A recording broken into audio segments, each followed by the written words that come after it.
kilala si Kuya Jomar sa lugar namin dahil siya ang may pinakamalaking tindahan doon. Mabait si Kuya Jomar. Lahat ng bumibili sa kanya ay kinakaibigan niya. May isa siyang anak at ang asawa naman niya na itago na lamang natin sa pangalang Ate Linda ang nagbabantay ng tindahan. Dumating ang kapatid ng asawa niya kasama ang anak nito na 1 taong gulang pa lamang.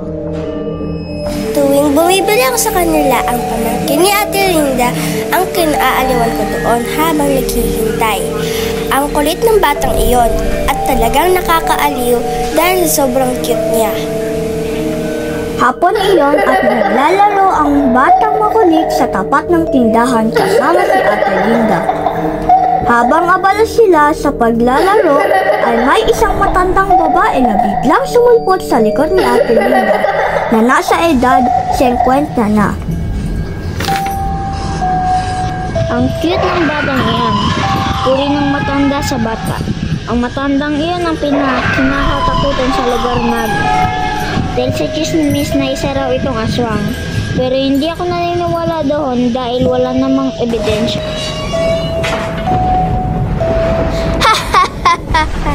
Oo nga ho ang kulit-kulit pa.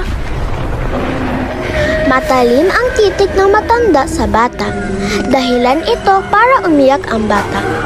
Pinasok ni Ate Linda sa loob ang bata at tumigil naman ito sa pag-iyak.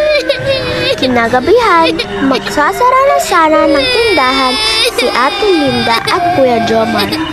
Halos alas 12 na ng gabi. Nagulat sila dahil nakita nila ang matandang babae na naglalakad sa tapat ng tindahan. Ayun ang matanda Gabi na pero sa labas pa din, sabi ni Ate Linda sa asawa niya. Ha? Saan? Wala namang matanda dyan. Kahit naguguluhan si Ate Linda ay hindi na lamang niya iyon pinansin at isinara na lamang ang tindahan. Alauna na madaling araw, matutulog na sana sila ng pumalawang iyak. Nakalaman niya ay naiinitan lang. Nakabukas naman ang aircon. Inilabas ni Linda ang bata sa kanilang terrace. Sa kaalaman niya, natitigil sa pag-iyak. Ngunit, lalong lumakas ang iyak ng bata. Hindi iyon simpleng iyak. Para bang iyak ng batang takot na takot. Pinagmasdan nila ang bata. Nakatakip ang isang kamay ito sa kanyang muka. At ang isang kamay ay tila nangangapa. Namumutla na ang bata dahil sa kakaiyak. Pati ang kanyang ina ay gusto na rin umiyak dahil sa awa sa bata. Narinig ni Ate Linda na bumukas ang gripo nila sa likod ng bahay. Pinuntahan niya ito ngunit siya ay nangalabot na. Nakita niya ang gripo na mahigpit na nakasara. Bumalik siya sa kwarto at tinumuli niya ang kanyang anak at asawa.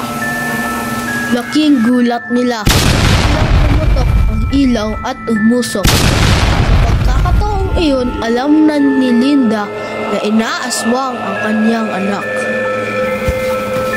Nagsaboy ng asin si Ate Linda sa buong kabahayan nila at doon tumigil ang pag-iyak ng bata.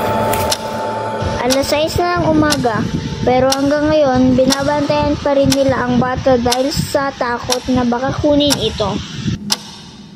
Mula noon, hindi na nila pinapalabas ang bata. Tuwing hapon, nasusunog ng gulong si Ate Linda para hindi na muli bumalik ang aswang.